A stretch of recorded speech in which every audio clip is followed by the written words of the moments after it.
Grain des sables dans la machine et sur S, le chef des travaux et assistants sont furieux. Ils sont allés en grève mais déclarent rester ouverts au dialogue avec le gouvernement. Le Bureau national du Sinamed a fait une déclaration sur la tentative d'assassinat d'un de ses affiliés à Lubumbashi, le docteur Kitengewa Momat. L'émergence d'une classe moyenne et les solutions à apporter à la bancarisation de la paie des enseignants dans les coins reculés ont été les 2 points de la troïka stratégique à la primature. Antenne A, le journal, Solange Kwale Pembele. Mesdames, Messieurs, bonsoir et merci d'avoir choisi Antenne A dans le cadre de cette grande édition du journal télévisé sur votre chaîne préférée. Eh bien, pour commencer, les magistrats récemment nommés ont prêté serment ce lundi 1er juillet 2013 au palais de la justice dans la commune de la Gombe. De l'ancienne approche à la nouvelle qui privilégie la décision collégiale, les magistrats se disent prêts à servir le peuple congolais. Reportage signé Sylvie Fortuné Mboula et David Tembeni. Nommés par ordonnance présidentielle le 1er juin dernier, quelques magistrats affectés à la cour d'appel de la Gombe ont prêté serment ce lundi 1er juillet 2013. Je de respecter la Constitution et les lois de la République démocratique du Congo et de remplir loyalement et fidèlement avec honneur et dignité les fonctions qui me sont confiées. Les nouveaux promus sont conscients de ces nouvelles charges vis-à-vis de la communauté. Je viens de renouveler mon serment en qualité du conseiller à la cour d'appel affecté à la Gombe. C'est la cérémonie qui est en train de se dérouler et nous sommes là pour cette cérémonie parce que c'est la loi qui recommande que lorsqu'on a de nouvelles fonctions, qu'on puisse coûte que coûte renouveler le serment pour commencer à travailler. Décider seul ou tranché après un avis collégial, les Congolais attendent que la justice soit garantie à tous. Le Saint d'Écriture affirme que la justice élève une nation, n'est-ce pas? Par ailleurs, le Premier ministre Matata Ponyo Mapon a quitté Kinshasa pour la province du Maniema ce lundi 1er juillet 2013. Mais avant son départ, il a présidé la traditionnelle réunion de la Troïka, la bancarisation des enseignants dans le coin reculé de la République démocratique du Congo et plutôt la création d'une classe moyenne congolaise ont été examinées au cours de cette réunion. Suivez ce commentaire signé par Jean-Louis Miaswekama. La réunion de la Troïka, à la demande du chef de l'État, a planché sur la formation de la classe moyenne en RDC.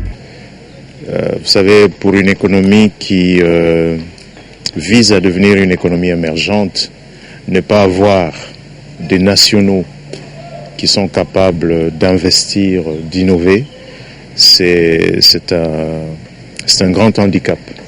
Et c'est la raison pour laquelle, sur instruction du chef de l'État, le gouvernement va envisager dans les tout prochains jours une série de mesures qui visent à encourager et à faciliter l'émergence des classes moyennes congolaises, y compris très probablement un projet de loi dans ce sens que l'on déposera donc au Parlement à la rentrée de septembre.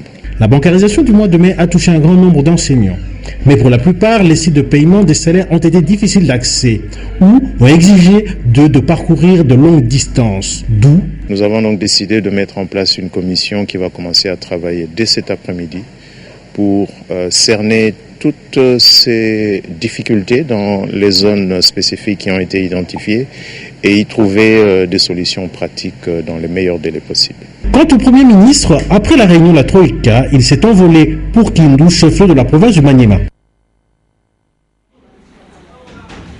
Le collectif des syndicats et associations des enseignants du corps scientifique ont choisi le moment de la clôture de l'Expo Essures 2013 pour annoncer le début de leur grève sur les mêmes lieux. Depuis le dépôt de leur mémo à la primature pour le réajustement de leur salaire au mois d'avril 2013, le syndicat n'a enregistré aucune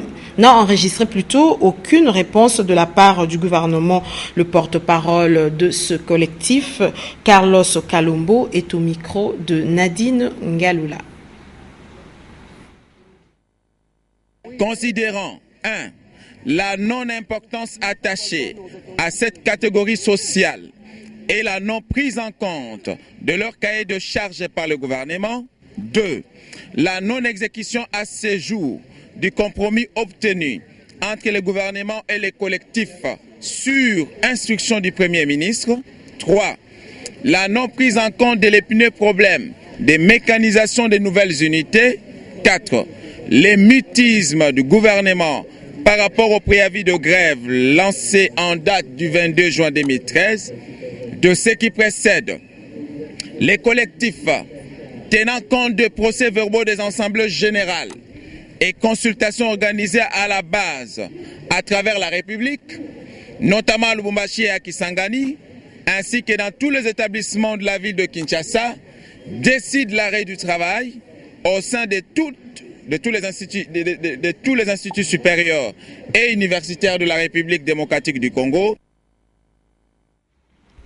Justement, au sujet de cette exposition, notons que le début a eu lieu le 25 juin 2013 par une conférence de chefs d'établissement et une exposition des œuvres de l'Esprit, édition 2013. Et cette exposition s'est clôturée ce lundi 1er juillet 2013 à l'Académie des Beaux-Arts. Plus de 110 000 visiteurs, toutes catégories confondues, ont pris part à cette activité scientifique. Sylvain Kapombo Bosengele et Jenny Tambwe ont pris part à cette cérémonie. Suivez. Cette 4e édition de l'Expo Essures 2013 avait pour objectif spécifique de sensibiliser les chefs d'établissement sur la lutte contre les antivaleurs sous toutes ses formes dans les milieux universitaires. 70 stands ont été mis à la disposition de 94 exposants à travers lesquels ils ont présenté à la population différentes œuvres de l'esprit. Au cours de ces travaux, 444 participants ont été conviés à suivre attentivement pendant 3 jours des exposés axés sur le développement de la RDC. Comparativement à la 3e édition de l'Expo Essures 2012, il y a lieu de mentionner les principales innovations dans les divers domaines ici. 1. En technologie, citons le pilotage du studio par téléphone de l'Université de Laurentine, le système solaire adapté à la rénovation en séchoir solaire des lieux Bazangou. Occasion pour les participants de placer un mot. La 4e édition de la conférence d'établissement, complet de l'exposition, s'est bien déroulée dans l'ensemble. Le thème était un thème très important qui a été suffisamment exploité par les participants sur le plan scientifique. Et nous pouvons noter surtout aussi ce qu'on vient d'adopter comme résolution, que désormais cette conférence et cette expo sera maintenant rotative au lieu que ça se fasse toujours à Kinshasa, parce que les établissements de province ont de la peine pour déplacer tout ce qu'ils ont comme équipement à exposer, comme matériel à exposer. Mais si on peut donner la chance aux autres aussi d'aller vers les établissements de l'intérieur. 14 étudiants ont été primés à la suite du concours de dissertation organisé autour des thèmes les antivaleurs, freins de développement de notre pays. Restons dans le même secteur pour vous dire que les lampions de l'année scolaire s'éteignent déjà dans certaines écoles de la capitale Kinshasa. Le ministre de l'EPSP, Maker Mwangu, ouvre l'année scolaire au mois de septembre et tire ses rideaux. Au début du mois de juillet, le collège Ngindu n'a pas dérogé à la règle. Récit de Nora Olondo Iloua et Juzen Belebele. Situé au quartier Faubank dans la commune de Lansele, le complexe scolaire Nguindou a clôturé de manière officielle l'année scolaire 2012-2013. Sonnette, récital, chants, poèmes et défilés ont ponctué ce moment, une manière de permettre aux élèves de faire, et ce, devant leurs parents, la restitution des enseignements appris pendant les 9 mois de l'année scolaire. Un accent particulier a été mis sur les élèves brillants.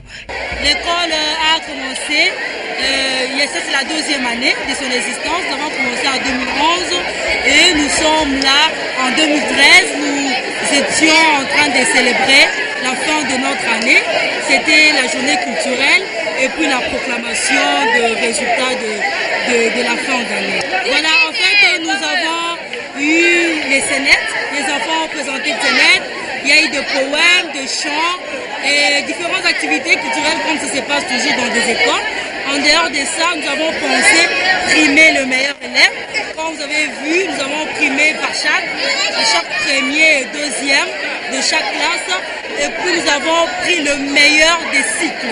Nous avons primé le meilleur du primaire et le meilleur du secondaire. À cette même occasion, la proclamation des résultats scolaires a eu lieu et les meilleurs élèves ont été primés. Ici est de noter qu'au complexe scolaire Nguindou, une classe supplémentaire est ajoutée chaque année. De partout dans le monde, les humains s'accordent que la paix est la condition essentielle pour assurer le développement d'une communauté au Caire. En Égypte, les journalistes congolais sont allés apprendre comment résoudre les conflits par les médias. Notre envoyé spécial au Caire, Eric Izami, nous en parle. L'Afrique peut étonner. Les continents, souvent l'objet de multiples mépris de la part des autres, peut aussi se réveiller et changer en bien tous les maux qui le rongent. La paix, denrée qui paraît rare au continent, peut être réalisée et bien par le propre fils du continent africain. L'Égypte en a foi. Au Caire, une poignée de journalistes congolais ont été à l'école au Centre régional africain pour la résolution de conflits. Autour du thème médias et conflits, ces professionnels de médias venus du panel audiovisuel de la République démocratique du Congo ont échangé avec plusieurs praticiens de la diplomatie du monde médiatique pour évangéliser les opinions sur la nécessité de la paix. En effet, l'État est aussi composé de la police, l'armée et la population civile. Chacune de ces 3 branches a un rôle à jouer pour préserver la paix, gage de tout développement. Ainsi qu'il est souhaitable que les 2 premiers corps, c'est-à-dire l'armée et la police, soient apolitiques au même degré, il est préférable de fédérer les énergies de la population civile dans sa pluralité pour consolider la paix et favoriser le développement. Dans les médias, les professionnels doivent l'être véritablement. Cultiver la paix, c'est donner et faire véhiculer le message qui cimente l'entente dans une vision de pacifier la vie. Une fois la paix retrouvée, nous pourrions tout faire ensemble pour bâtir petit à petit notre maison, l'Afrique, et surtout en faire un endroit où il fait bon vivre. En ce qui concerne la santé, le bureau exécutif national du SINAMED, syndicat national des médecins, a fait en son siège de Kassavoubou ce lundi 1er juillet 2013 une déclaration. Elle porte sur la tentative d'assassinat du docteur Kitenge Wamomat. Suivez cette déclaration lue par le secrétaire général du SINAMED, docteur Mankoy, qui est au micro de Jean-Louis Miassekama. Le syndicat national de médecins SINAMED en sigle a appris avec beaucoup de consternation la tentative d'assassinat dont a été victime un de ses affiliés du Katanga, en la personne du docteur Félix Kitenge Wamomat, la nuit du 27 au 28 juin 2013 à Lubumbashi. En effet, des hommes en uniforme lourdement armés ont attaqué pendant près de 4 heures, soit de 1h à 4h30, la résidence de notre confrère, dont le seul but de les tuer, lui et toute sa famille. Le syndicat national de médecins, SINAMED, dénonce cette tentative d'assassinat qui rappelle les années de terreur qu'a vécu notre pays. Le syndicat national de médecins, SINAMED, demande au gouvernement de la République d'ouvrir une enquête judiciaire en vue d'identifier les auteurs de ces crimes odieux et les déférer devant les cours et tribunaux. Le syndicat national de médecins, SINAMED, demande au gouvernement de la République de renforcer la sécurité et la protection de la population en général et celle de médecins en particulier. Fait à Kinshasa le 1er juillet 2013. Je vous remercie. Utilisés pour accroître les performances sexuelles, les aphrodisiaques présentent d'énormes risques, surtout lorsqu'on les emploie de manière abusive et qu'on en devient dépendant. À travers ce reportage, découvrons les conséquences qui résultent de l'utilisation continue de ces stimulants sexuels. Le reportage est signé par Gloria Chibola, Nadia Koulinfouka et Juzen Belebele. Destinés à susciter l'appétit sexuel, les aphrodisiaques sont prisés chez les jeunes toujours en quête de plaisir débordant. Les docteurs nous en révèlent ici des conséquences néfastes. Ces produits ont plus d'effets secondaires, des méfaits sur leurs utilisateurs que les bienfaits qu'ils ne le croient. Notamment la dépendance. Vous savez, pour la plupart des cas, les utilisateurs des aphrodisiaques le font de façon clandestine pour que leurs partenaires, notamment féminins, ne les sachent pas. Et comme ça, cette partenaire-là aura toujours à l'idée que mon conjoint est toujours fort et amoureux de moi. Mais quand le ou la partenaire arrive à trouver les traces de l'utilisation de ce produit chez son conjoint, ça pose toujours des problèmes psychosomatiques. Le premier problème, c'est la frustration. Conscients du danger qui les guette, les jeunes réagissent. C'est mieux de rester naturel, tel qu'on nous a été créé par Dieu. Parce que Dieu, en créant l'homme, il lui a doté de toutes les capacités, de toutes les facultés pour procréer et à la femme pour concevoir. Donc les produits aphrodisiaques là, je pense que le mieux serait de s'en abstenir que de continuer à les utiliser. Parce qu'à la longue, ce sont des produits chimiques, des produits pharmaceutiques. Et à la longue, il y a des répercussions sévères pour la santé, pour le bien-être social ou humain. Il n'est pas bon de recourir à l'artificiel, il faudrait rester tout naturel. Les aphrodisiaques ne peuvent être utilisés que suite à la prescription médicale. Dans le cadre de la politique de modernité, le gouvernement de la République démocratique du Congo a décidé de placer les séparateurs dans les différentes artères plutôt de la capitale. Mais ces séparateurs posent quelques difficultés aux automobilistes. Suivez plutôt cette enquête menée par nos reporters Dieu merci Nzob Mabiala et Blaise Lunda dans ce dossier. Les séparateurs sont placés sous les grandes artères dans l'optique de prévenir les accidents et de permettre aux conducteurs de rester sous leur bande. Combien de sortes de séparateurs existent-ils? Kindembe Mazunga, conseiller du président de la République, explique. Nous avons des routes à 2, 3, 4 bandes. C'est pour empêcher. C'est un équipement routier. Ce sont les aménagements qui accompagnent les routes en fin de construction.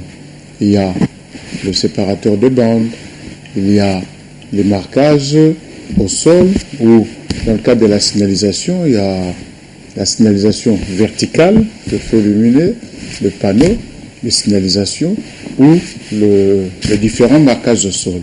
Si sur le boulevard du 30 juin, il a été placé des séparateurs métalliques, sur l'avenue des Huileries, par exemple, c'est ceux en béton qui ont été placés et les conducteurs des véhicules éprouvent des difficultés pour les voir, surtout en cas de coupure d'électricité. Mais ma place au chaussée a combré. En tout cas, c'est la moins difficulté, puis après, c'est la double bande. Puis, pallier, des dispositions sont en train d'être prises. Mais il est prévu, en fin de travaux, de placer des catadioptres sur le flanc ou à la tête. À Lubumbashi, il y a déjà des catadioptres qui sont posés sur les séparateurs. C'est pour permettre, même quand il n'y a pas d'éclairage public, avec le phare de véhicule, qu'on note la présence d'un séparateur. Tout compte fait, attendons voir. En sport, durant cette période des vacances, les jeunes de Kinshasa, âgés d'environ 20 ans, vibreront au rythme du tournoi de football Jason Mayele. Bénéficiant de l'appui de l'hôtel de ville de Kinshasa, ce tournoi vise l'encadrement des jeunes talents. Reportage. C'est une cérémonie à grande pompe qu'a organisée Prince Losala, initiateur du tournoi Jason Mayele, qui en est à sa deuxième série. Appuyé par l'hôtel de ville de Kinshasa, le tournoi Jason Mayele réunit les jeunes de moins de 20 ans de toutes les communes de la capitale. Présent à la cérémonie de lancement officiel, le ministre provincial des Sports, Godard Montemuna, a évoqué la raison de l'organisation de ces tournois. Sans plus tarder, tout en rappelant les objectifs de jeu, et surtout, en détectant les jeunes talents, faire lever les jeunes. Faire lever les jeunes pour révéler l'image du football de notre pays de manière générale et particulièrement l'image du football de Kinshasa. Pour Prince Losala, ce tournoi vise à détecter le jeune talent et à éradiquer les phénomènes Kuluna. C'est la continuité, surtout sur l'encadrement des jeunes. Qu'est-ce qu'on peut dire? La détection aussi des talents. Ce tournoi va couvrir toute la période des vacances au grand bonheur de la jeunesse congolaise. D'une discipline sportive à une autre, la Fédération congolaise de volleyball et la Ligue de volleyball de Kinshasa ont organisé une journée de réflexion sur le volleyball congolais le 30 juin à Kinkole. Thème choisi pour cette année, le volleyball, son développement et sa pratique. Reportage Patrick Borel, Mukendi et Ndaye Ilambwichi. Réfléchir autour de l'avenir de la balle au filet sur le deux rives, tel a été l'objet de la journée de réflexion qui a réuni les animateurs de deux ligues sœurs, la Ligue de volley de Kinshasa et la Ligue départementale de volley de Brazzaville. À cette réunion tenue le 30 juin à Kinkole, se sont associés les anciens dirigeants de cette discipline de William Morgan. Pour le président Toussaint Landou, les efforts doivent être fournis pour le progrès de la dite discipline. Je sollicite donc la contribution de tout le monde pour que nous puissions ajouter à la discipline que nous avons tous choisie et surtout que le volleyball est l'une des disciplines qui dans sa pratique fait appel à certaines facultés. Le colonel Ndaya Alain a évoqué le profil d'un bon dirigeant de volley. Dans toute société, les dirigeants doivent viser le progrès et le moyen d'aller plus loin dans la voie des améliorations. Il s'agit en fait de favoriser l'épanouissement personnel de tous les membres du groupe, c'est-à-dire, pour utiliser l'expression de philosophe économiste John Stuart Mill, le progrès de la collectivité, du groupe de gens en vertu des activités et en efficacité. Dans l'espoir que ces moments de réflexion boostera le volleyball de deux nations. Bouclons cette page sportive par les amoureux de taekwondo qui ont vécu la première édition du tournoi de l'indépendance de la République démocratique du Congo. Les enfants des taekwondo club ASK de ma campagne se sont rivalisés avec leurs collègues de taekwondo club Lumière de Bandalungwa. Cette rencontre sportive a eu lieu le dimanche 30 juin 2013, comme nous le dit Ndaye Ilambwichi. Les Taekwondo Club Aska de ma campagne et les Taekwondo Club Lumière de Bandal ont célébré avec faste le 53e anniversaire de la RD Congo en organisant un tournoi de l'indépendance le dimanche 30 juin 2013 à l'association sportive quinoise Aska de la commune de la Gombe. Les cognères de coups de pied et jambes ont gratifié au public un beau spectacle avec des poumsés et autres mouvements de la discipline de maître Park Sum. Les parents et les enfants taekwondoïnes ont livré leur impression après cette manifestation sportive. Ce tournoi de taekwondo de l'indépendance de la RDC se poursuivra jusqu'à la fin des grandes vacances. Place cette fois-ci à la revue de presse. Les journaux ont été sélectionnés et commentés par Dieu merci Nzob Mabiala. Bonsoir. Divers sujets sont traités dans les parutions de ce lundi 1er juillet. Commençons avec la référence plus qui revient sur l'adresse à la nation faite par le chef de l'État à l'occasion du 53e anniversaire de l'indépendance de la RDC. Discours dans lequel Joseph Kabila indique que la RD Congo a tous les atouts pour accéder au rang des pays émergents et ceci n'est possible qu'une fois la paix retrouvée. Un engagement d'ailleurs pris par le gouvernement congolais pour que cessent les supplices dont sont victimes les filles et femmes du Nord Kivu. Pour le premier citoyen congolais, améliorer le social des populations congolaises est une priorité avant d'indiquer que la RDC est un immense chantier compatible à notre ambition et à nos moyens. Et par rapport aux concertations nationales, note les dépêches de Brazzaville, Joseph Kabila a fixé les règles du jeu. Il sera question, au cours de ces assises, de consolider la cohésion nationale, renforcer l'autorité de l'État et mettre fin au cycle des violences à l'est du pays. Ce forum national se tiendra pendant 15 jours. Et comme promis, l'Observateur annonce à la une la circulation des 200 nouveaux bus depuis hier. D'après le confrère, le président de la République a coupé le ruban symbolique devant Matata Ponyo au Premier ministre. 28 lignes sont concernées par ce transport urbain au prix de 500 francs congolais la course, dans l'optique de réduire sensiblement les difficultés des transports en commun à Kinshasa. Pour Forum des As, le headline est consacré à la CENI, se basant sur la session extraordinaire de la SENCO tenue samedi dernier. Pour les princes de l'Église catholique, Apollinaire Malumalu a péché en acceptant sa désignation à la tête de la CENI et la conséquence, c'est qu'il a été démis de ses fonctions de directeur général de l'Institut panafricain Cardinal Bertoli.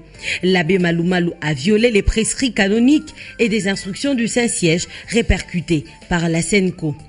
La SENCO appelle en même temps la population à faire échec à Kabila et Malumalu par rapport à la révision de la Constitution, dixit la manchette. Les prélats catholiques ont demandé aux fidèles de veiller sur l'article 220 de la Constitution pour qu'il ne fasse l'objet d'aucune révision.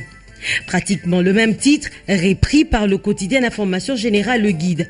Selon ce journal, revenant sur la désignation d'Apollinaire Malumalu à la CENI, la SENCO a indiqué qu'il sera pris en charge par son évêque qui appliquera à son endroit des sanctions canoniques qui s'imposent. Terminé et bonsoir chez vous.